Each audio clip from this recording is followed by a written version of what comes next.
শুরু করছি মহান আল্লাহর নামে, যিনি পরম করুণাময় ও অসীম দয়ালু। মহিমাময় সেই সত্তা, যিনি তার বান্দাহকে মসজিদুল হারাম থেকে মসজিদুল আকসায় রাতে ভ্রমণ করিয়েছিলেন, যার চারপাশে বরকতময় করেছি, যেন আমি তাকে আমার কিছু নিদর্শন দেখাতে পারি। নিশ্চয়ই তিনি সর্বশ্রোতা, সর্বদ্রষ্টা। আমি মুসাকে কিতাব দিয়েছি এবং তাকে বনী ইসরাইলদের জন্য পথ নির্দেশক করেছি, যেন তোমরা আমাকে ব্যতীত অন্য কাউকে কর্ম বিধায়ক স্থির না করো। হে তাদের সন্তানেরা, নূহের সঙ্গে যাদেরকে উঠিয়েছি, সে তো ছিল পরম কৃতজ্ঞ বান্দা। আমি কিতাবে ওহী দ্বারা বনী ইসরাইলকে অবগত করিয়েছিলাম যে তোমরা অবশ্যই পৃথিবীতে দুইবার বিপর্যয় সৃষ্টি করবে এবং বড় ধরনের অবাধ্যতা দেখাবে। অতঃপর প্রতিশ্রুত সময় আসলে আমি তোমাদের বিরুদ্ধে অত্যন্ত শক্তিশালী বান্দা ওদের পাঠিয়েছি, যারা তোমাদের বিরুদ্ধে যুদ্ধ করেছিল। তারা ঘরে ঘরে প্রবেশ করেছিল আর প্রতিশ্রুতি কার্যকরী হয়ে থাকে। পরে আমি তাদের উপর আবার তোমাদেরকে কায়েম করলাম, ধন ও সন্তান সন্ততি দিয়ে সাহায্য করলাম এবং তোমাদের সংখ্যা বাড়িয়ে দিলাম। তোমরা যদি সৎ কর্ম করো, তবে কল্যাণ তো তোমাদেরই, আর যদি মন্দ করো, তাও তোমাদের জন্য। অনন্তর নির্ধারিত সময় এলে আমি আমার বান্দাহদের পাঠালাম, যেন তোমাদের মুখমণ্ডল বিকৃত করে দেয় এবং প্রথমবারের মতো মসজিদে ঢুকে তাদের অধিকৃত সবকিছু যেন সাধ্যমতো ধ্বংস করে ফেলে। তোমাদের রব রহম করবেন, কিন্তু তোমরা পুনরাবৃত্তি করলে তিনিও পুনরাবৃত্তি করবেন। কাফেরদের জন্য দোজখকে কারাগার করে দিলাম। এই কুরআন এমন মজবুত পথের সন্ধান দেয় এবং নেক আমলকারী মুমিনদেরকে সুসংবাদ দেয়। তাদের জন্যই রয়েছে মহা পুরস্কার। আর যারা আখিরাতে বিশ্বাস রাখে না, তাদের জন্য মর্মন্তুদ আযাব প্রস্তুত করে রেখেছি। মানুষ যেমন কল্যাণ কামনা করে, তেমনি সে কামনা করে অকল্যাণ। মানুষ অত্যন্ত চঞ্চল। রাত এবং দিনকে আমি দুটি নিদর্শন করেছি অনন্তর। রাতের নিদর্শনকে করেছি নিষ্প্রভ ও দিনের নিদর্শনকে করেছি আলোকপ্রদ, যেন তোমরা রবের অনুগ্রহ সন্ধান করতে পারো, আর যাতে তোমরা বছর গণনার হিসাবও অবগত হতে পারো। সবকিছু আমি ব্যাখ্যা করেছি, আর আমি প্রত্যেক মানুষের কৃতকর্মকে তার জন্য গলার মালা করে রেখেছি। কিয়ামত দিবসে আমি তার জন্য বই বের করব, যা সে খোলা পাবে। পড়ো তোমার কিতাব, আজ তোমার হিসাবের জন্য তুমি যথেষ্ট। যে সৎ পথের অনুসারী হয়, সে তো তার নিজের কল্যাণের জন্যই, আর যে ব্যক্তি বিপথগামী হয়, সেও তার অকল্যাণের জন্য হয়। কারো বোঝা কেউ নেবে না, কোন রাসূল প্রেরণ না করে শাস্তি দেই না। আর আমি কোন জনপদ ধ্বংস করতে চাইলে সেই জনপদের সমৃদ্ধশালীদেরকে সৎ কর্মের আদেশ করি, কিন্তু তারা তা অমান্য করে। ফলে তাদের প্রতি আমার দণ্ডজ্ঞতা ন্যায়সঙ্গত হয়, আর আমি তাদেরকে বিনাশ করে দেই। আর নোহের পর কত জনপদ আমি বিনাশ করেছি। আপনার রবি তার বান্দার পাপের খবর রাখা ও পর্যবেক্ষণের জন্য যথেষ্ট। পৃথিবীর যে কেউ আশু সুখ চাইলে সে যা চায় এখানেই তাকে ত্বরিত প্রদান করে থাকি। পরে তার জন্য নির্ধারিত করি জাহান্নাম। সে নিন্দিত ও বিতাড়িত হয়ে প্রবেশ করবে। আর যে পরকাল প্রত্যাশী, সে তার জন্য যথাযথ প্রচেষ্টা চালায় এবং সে মুমিনও বটে। তাদের প্রচেষ্টাই স্বীকৃত। আপনার রবের দান থেকে এদেরকে এবং ওদেরকে সাহায্য করেন, আর আপনার রবের দান অবধারিত। লক্ষ্য করুন কিভাবে আমি এক দলকে অপর দলের উপর শ্রেষ্ঠত্ব দিয়েছি এবং আখেরাত মর্যাদায় এবং গুণে শ্রেষ্ঠ। তোমরা আল্লাহর সাথে অন্য কোন ইলাহ স্থির করিও না, করলে নিন্দিত ও নিঃসহায় হয়ে পড়বে। যদি করো, নিন্দিত ও নিঃসহায় হয়ে পড়বে। তোমার রব আদেশ দিয়েছেন তাকে ছাড়া আর কারো ইবাদত না করতে এবং বাবা মার সাথে সদ্ব্যবহার করতে। তাদের একজন কিংবা উভয়ই বৃদ্ধ হলে তাদের প্রতি উহ পর্যন্ত বলো না এবং তাদেরকে ধমক দিও না। তাদের সাথে সম্মান সূচক কথা বলবে এবং তাদের প্রতি সদয় বাহু অবনত করে বলবে, হে আমার রব, তাদের প্রতি দয়া করুন, যেরূপ তারা শৈশবে আমাকে প্রতিপালন করেছেন। রব তোমাদের মনের সব কথা অবগত। তোমরা সৎ কর্মশীল হলে তিনি তো তওবাকারীদের প্রতি ক্ষমা পরায়ণ। আর আত্মীয় স্বজন, মিসকিন ও পথিককে তাদের প্রাপ্য হক প্রদান করো, আর তোমরা অপব্যয় করো না। নিঃসন্দেহে অপব্যয়কারী শয়তানের ভাই, এবং শয়তান তার রবের প্রতি বড়ই অকৃতজ্ঞ। আর আপনি আপনার রবের অনুগ্রহের আশায় তাদের থেকে ফিরে থাকতে চাইলে তাদের সাথে নম্রভাবে কথা বলুন। আর আপনি আপনার হাতকে একেবারে মুষ্টিবদ্ধ করে রাখবেন না, আবার একেবারে খুলেও দেবেন না, তাহলে আপনি নিন্দিত ও নিঃস্ব হবেন। আপনার রব ইচ্ছে মতো কারোর রিজিক বাড়িয়ে দেন, আবার কারোর রিজিক সীমিত করে দেন। তিনি বান্দা সম্পর্কে পরিজ্ঞাত, সর্বদ্রষ্টা। আর দারিদ্রতার ভয়ে নিজ সন্তান হত্যা করিও না। তোমাদেরকে ও তাদেরকে আমি জীবিকা দেই, তাদেরকে হত্যা করা মহাপাপ। তোমরা জিনার নিকটবর্তী হইও না, এটি অশ্লীল ও নিকৃষ্ট আচরণ। আর যথাযোগ্য কারণ ব্যতীত আল্লাহর নিষেধকৃত কাউকে হত্যা করো না। আর কেউ অন্যায়ভাবে নিহত হলে তার ওয়ারিসকে আমি প্রতিকারের অধিকার দিয়েছি, তবে সে যেন হত্যার ব্যাপারে সীমা লঙ্ঘন না করে। নিশ্চয়ই সে সাহায্যপ্রাপ্ত। প্রাপ্ত বয়স্ক না হওয়া পর্যন্ত সদুপায় ছাড়া এতিমের সম্পদের নিকটবর্তী হইও না। তোমরা ওয়াদা পূর্ণ করবে, নিঃসন্দেহে ওয়াদা সম্পর্কে জিজ্ঞাসিত হবে। আর মেপে দেওয়ার সময় পূর্ণ মাপ দেবে, ওজন করবে সঠিক পাল্লায়। এটাই তোমাদের জন্য উত্তম, আর এর পরিণাম হবে উৎকৃষ্ট। যে বিষয়ে তোমার জ্ঞান নেই তার অনুসরণ করো না। কর্ণ, চক্ষু ও মন, এদের প্রত্যেকটি সম্পর্কে তোমরা জিজ্ঞাসিত হবে। আর তুমি ধরায় দম্ভ ভরে চলো না। নিশ্চয়ই তুমি ধরাকে বিদীর্ণ করতে পারবে না, আর না তুমি পাহাড়ের চূড়ায় চড়তে পারবে। এই সকল অন্যায় কর্ম আপনার রবের নিকট পছন্দনীয় নয়। এই সকল অন্যায় কর্ম আপনার রবের নিকট পছন্দনীয় নয়।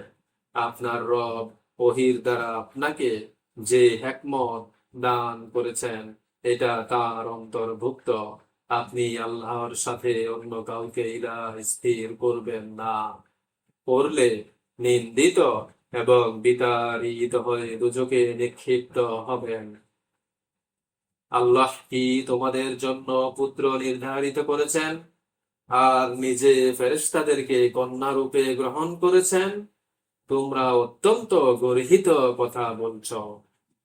এই কোরআনে বহু বিষয়ের বর্ণনা দিয়েছি তাদের উপদেশ গ্রহণার্থে, অথচ এতে তাদের শুধু ঘৃণাই বৃদ্ধি পেল।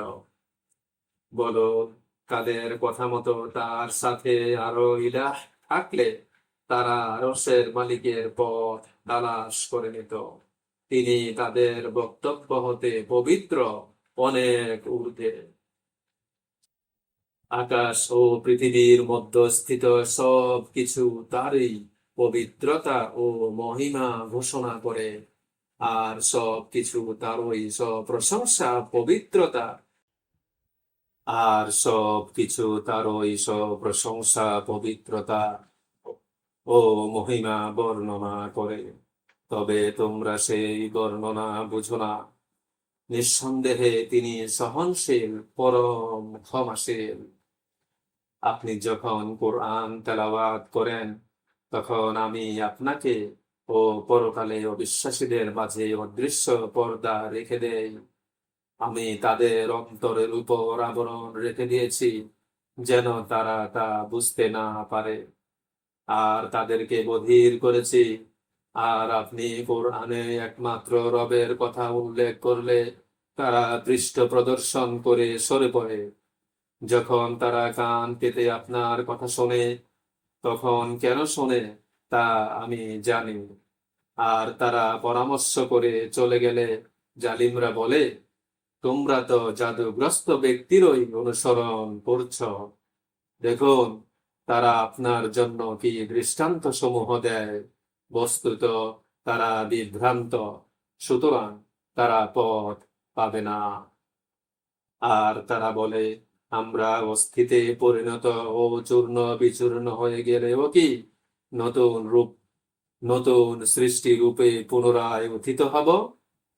বলুন, তোমরা পাথর অথবা লোহা হয়ে যাও, অথবা এমন কোনো কিছু যা তোমাদের ধারণায় অত্যন্ত কঠিন। তখন তারা বলবে, কে আমাদেরকে পুনরায় উত্থিত করবে?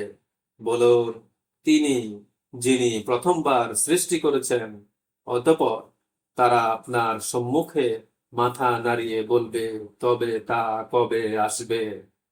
বলুন, সম্ভবত তা খুব জলদি আসবে। সেদিন তোমাদেরকে ডাকলে সব প্রশংসা সাড়া দেবে এবং ভাববে যেন খুব অল্প সময়ই ছিলে। আর যারা আমার বান্দা, তাদেরকে বলুন তারা যেন উত্তম কথা বলে।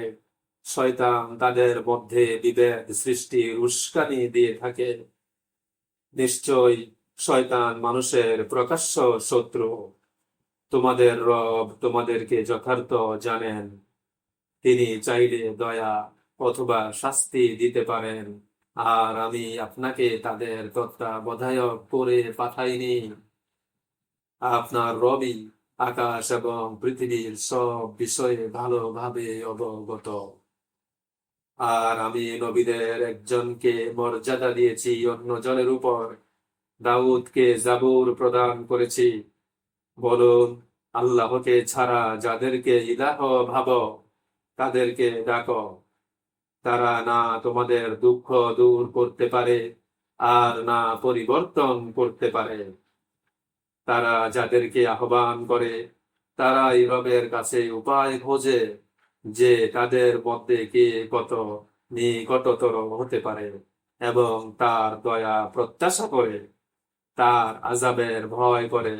নিঃসন্দেহে আপনার রবের আযাব ভয়াবহ। আর এমন কোন জনপদ নেই যা আমি কিয়ামত দিবসের পূর্বে ধ্বংস করব না, কিংবা কঠিন আযাব প্রদান করব না। কিতাবে এটাই লিপিবদ্ধ আছে। আর পূর্ববর্তী লোকদের দ্বারা আমার নিদর্শন প্রত্যাখ্যান করাই আমাকে নিদর্শন প্রেরণ করা হতে বিরত রাখে। আর সামুদ জাতিকে শিক্ষাপ্রদ উষ্ট্রি প্রদান করেছি, কিন্তু তারা তার প্রতি জুলুম করল। ভয় প্রদর্শনের জন্যই নিদর্শন পাঠাই। স্মরণ করুন, আমি যখন আপনাকে বললাম রব মানুষকে ঘিরে রেখেছেন, যে দৃশ্য আমি আপনাকে প্রদর্শন করিয়েছি তা, এবং কোরআনে অভিশপ্ত বৃক্ষটি শুধু মানুষের পরীক্ষার জন্য। আমি তাদেরকে ভয় প্রদর্শন করি, কিন্তু এতে তাদের অবাধ্যতাই বাড়ে। আমি যখন ফেরেশতাদেরকে বললাম, আদমকে সিজদা করো, তখন ইবলিস ছাড়া সকলে সিজদা করলো। সে বলল, যে মাটির তৈরি, আমি কি তাকে সিজদা করব? সে বলল, আপনি যাকে আমার উপর মর্যাদা দিলেন, আমাকে কিয়ামত দিবস পর্যন্ত সময় দিলে আমি তার এবং তাদের বংশধরকে আমার কর্তৃত্বাধীন করে ফেলব, অল্প সংখ্যক ছাড়া বাকি সবাইকে। রব বললেন, যাও, যারা তোমার আনুগত্য করবে জাহান্নামই হবে তোমাদের পূর্ণ প্রাপ্য, আর তাদের মধ্যে যাকে পারো পথ ভ্রষ্ট করো। তোমরা অশ্বারোহী তোমরা অশ্বারোহী ও পদাতিক বাহিনী দিয়ে তাদেরকে আক্রমণ করো। তাদের ধন ও সন্তান সন্ততিতে অংশীদার হয়ে যাও এবং তাদেরকে ওয়াদা দাও, আর শয়তানের দেয়া ওয়াদা ছলনা মাত্র। আমার বান্দাহদের উপর তোমার কোনো ক্ষমতাই নেই, তাদের রবই যথেষ্ট কর্ম বিধায়ক। তোমাদের রব তো তিনি, যিনি সাগরে তোমাদের জন্য জলযান পরিচালিত করেন, যেন তোমরা অনুগ্রহ বুঝতে পারো। তিনি তোমাদের প্রতি অনুগ্রহশীল।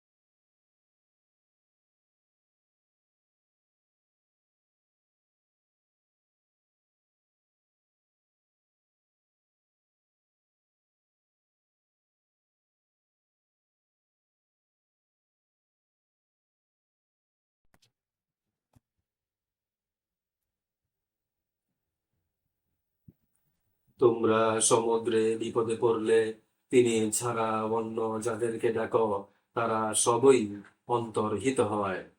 তোমরা সমুদ্রে যখন বিপদে পড়ো, তিনি ছাড়া অন্য যাদেরকে ডাকো, তারা সবাই অন্তর্হিত হয়।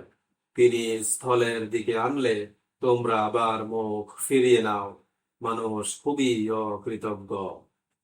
তোমরা কি নিশ্চিন্ত যে তিনি তোমাদেরকে কোথাও গ্রথিত করবেন না, কিংবা কঙ্কর বর্ষণ করবেন না? পরে নিজেদের জন্য কর্ম বিধায়ক পাবে না। অথবা তোমরা কি নিশ্চিন্ত যে তিনি সমুদ্রে আবার তোমাদেরকে নেবেন না, আর তোমাদের উপর প্রচন্ড ঝড় বাতাস পাঠিয়ে কুফরির কারণে তোমাদেরকে ডুবিয়ে দেবেন না? পরে তোমরা এই ব্যাপারে আমার বিরুদ্ধে কোনো সাহায্যকারী পাবে না। আমি আদম সন্তানদেরকে মর্যাদা দিয়েছি এবং তাদেরকে জলে স্থলে চলাচলের বাহন এবং উত্তম জীবিকা প্রদান করেছি। আমার অনেক সৃষ্টির উপর শ্রেষ্ঠত্ব প্রদান করেছি। সেদিন প্রত্যেককে তাদের নেতা সহ ডাকব। আমল নামা যার ডান হাতে দেয়া হবে, তারা নিজ নিজ আমল নামা নিজেরাই পাঠ করবে। তারা সামান্য পরিমাণ জুলুমের শিকার হবে না।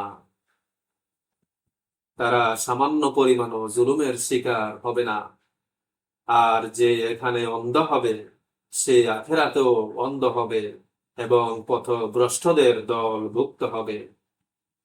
আর এরা তা থেকে আপনার পদস্খলন ঘটানোর চূড়ান্ত চেষ্টা করেছে। যে ওহী আমি দিয়েছি যে ওহী আমি দিয়েছি আপনাকে, যেন আপনি মিথ্যা আরোপ করেন, তখন তারা আপনাকে বন্ধুরূপে গ্রহণ করত। আমি আপনাকে অবিচলিত না রাখলে আপনি হয়তো আপনি তাদের দিক আপনি তাদের দিকে কিছুটা ঝুঁকে পড়তেন।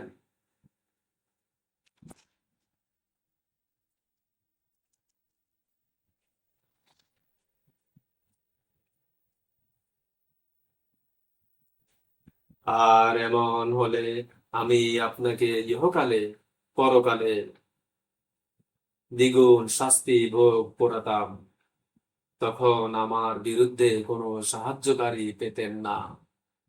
তারা আপনাকে দেশ হতে বের করতে চেয়েছিল, তাহলে আপনার পর তারা সেখানে খুব অল্প সময়ই টিকে থাকতো।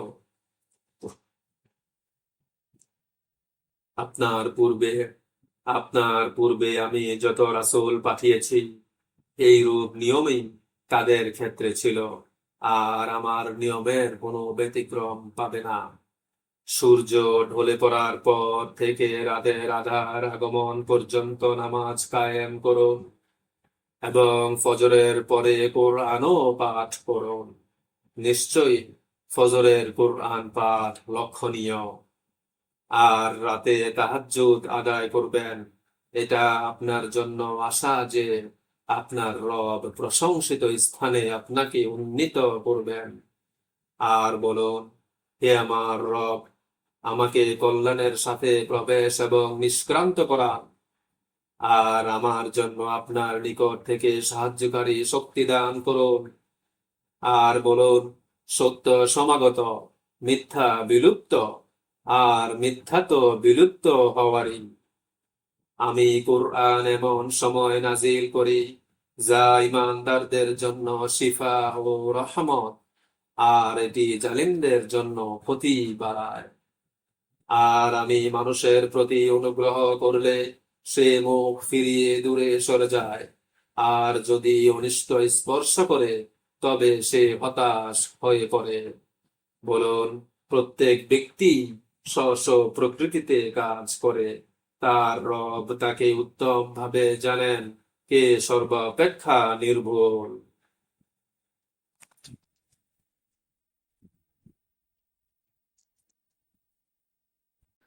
আউযুবিল্লাহি মিনাশ শাইতানির রাজীম। বিসমিল্লাহির রহমানির রহিম। তারা আপনাকে রূহ সম্পর্কে প্রশ্ন করে। বলুন, রূহ আমার রবের নির্দেশ মাত্র। তোমাদের খুব কমই জ্ঞান দেয়া হয়েছে। আমি ইচ্ছে করলে আপনার প্রতি নাযিলকৃত ওহী প্রত্যাহার করতে পারি। আমার মোকাবিলায় কোনো সাহায্যকারী পাবেন না। এটা প্রত্যাহার না করা আপনার প্রতি আপনার রবের বড় করুণা। বলুন, এই কোরআনের অনুরূপ রচনা করে আনতে যদি সকল মানুষ এবং জিন পরস্পরকে সাহায্য করে, তবুও তারা কখনো এর মতো কোরআন আনতে পারবে না। আমি এই কোরআনে মানুষের জন্য বিভিন্ন দৃষ্টান্ত বর্ণনা করেছি, কিন্তু অধিকাংশ লোকই কুফরি না করে ক্ষান্ত হলো না। আর তারা বলল, আমরা কখনোই বিশ্বাস স্থাপন করবো না জমিন হতে কোনো প্রস্রবণ প্রবাহিত করা ছাড়া।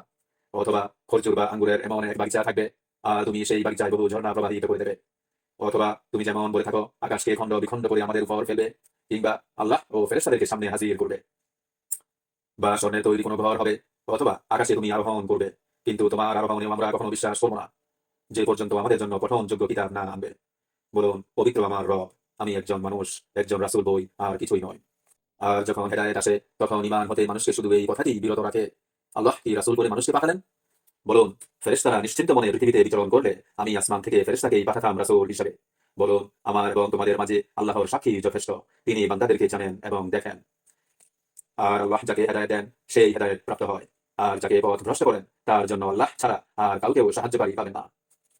আমি কিয়ামত দিবসে তাদেরকে অন্ধ, বোবা ও বধির রূপে মুখে ভর দিয়ে চলা অবস্থায় একত্রিত করব। তাদের বাসস্থান হবে জাহান্নাম। যখনই তা স্তিমিত হবে, তখনই তার তাপ বাড়িয়ে দেওয়া হবে।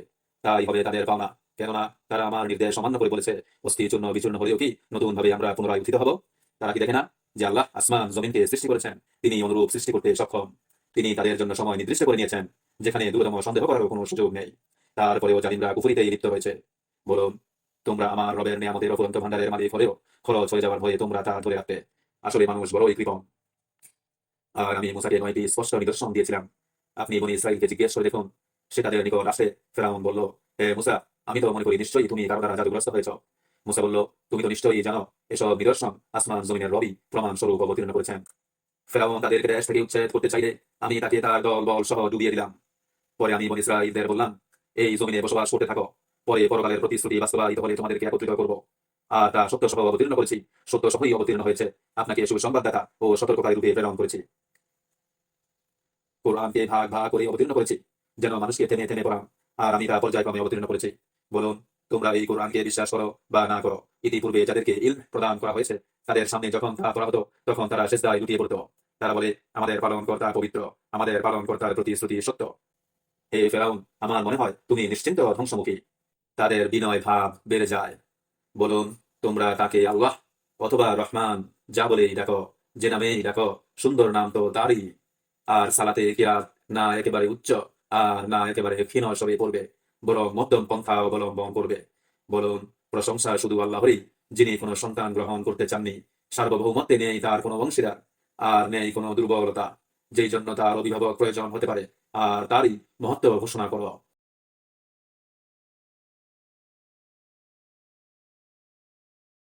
এবং তারা ক্রন্দনরত অবস্থায় সিজদায় লুটিয়ে পড়ে।